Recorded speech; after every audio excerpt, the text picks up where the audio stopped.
So I heard you laugh when he talked about warm, loving family holiday meals. Let me start with one thing. I know some of you, many of you have done this before, and if you've taken our annual mediation training, I know you've done. We're going to do it anyway. Do me a favor, fold your arms. Get comfy.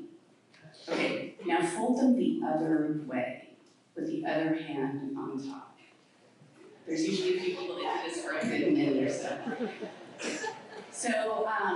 It's a little bit uncomfortable, and it takes time to think about it, and you kind of have to go slowly. So hold that thought, and we'll come back to that in a minute. So why am I up here right before Thanksgiving?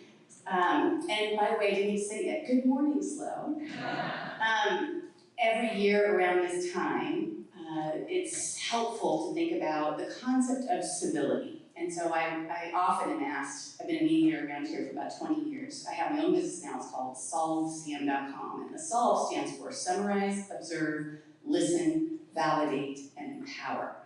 And so when it comes to civility, people often think, oh, mediator, and you would think I'm gonna stand here and talk to you about being civil. And I'm not, because we're kind of beyond that in many ways. And that's not necessarily going to work, mainly because most of the time when you think about being civil, and sometimes if you look it up, it'll have the concept of being respectful. And as a mediator, I hate to break it to you, but I avoid the word respect at all costs because it requires an expectation of other people's behavior. And that will disappoint you more often than not.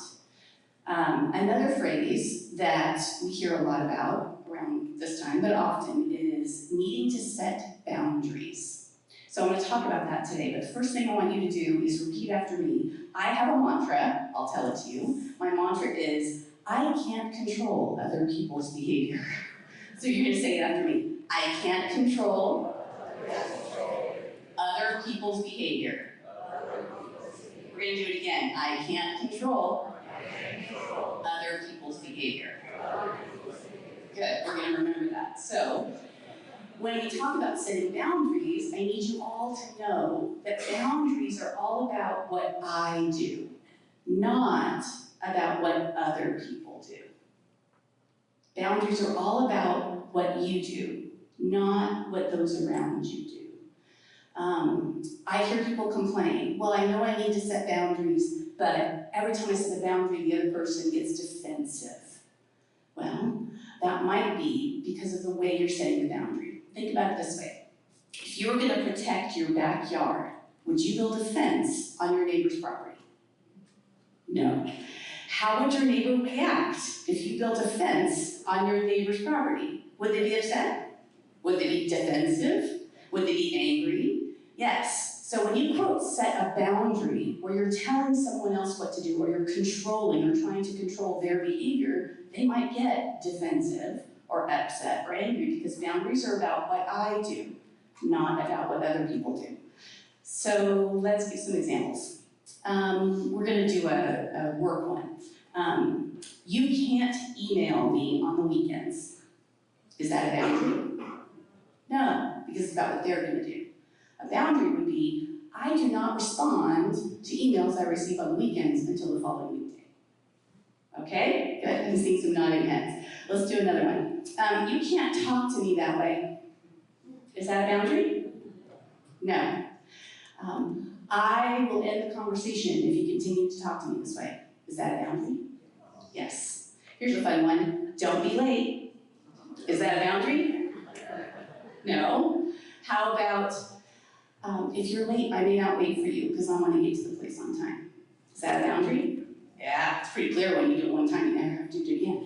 Now let's talk about one that I'm hearing a lot about and the reason why I'm here.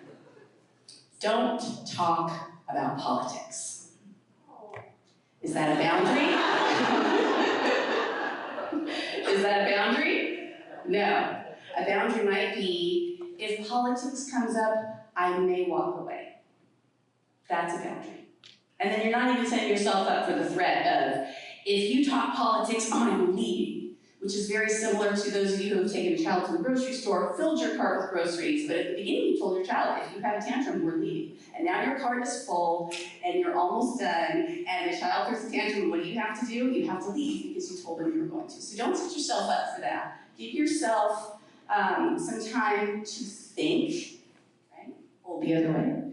And go slowly when you're setting your boundaries so that you can use the right language so that the boundary is about you and not about them.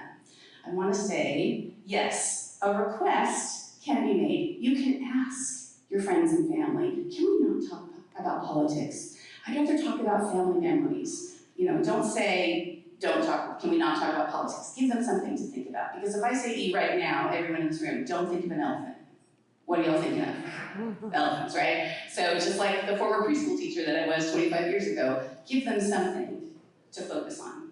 What do you want this family gathering to be about and focused on? That's always helpful too. Boundaries are not about controlling other people's behavior. They're about meeting our own needs for safety and well-being. So you can make the request, but inside your own mind, and sometimes you can say it out loud, you can have a boundary for yourself so you know what to do if that request fails. Is that helpful? Cool. It's very nice to meet you.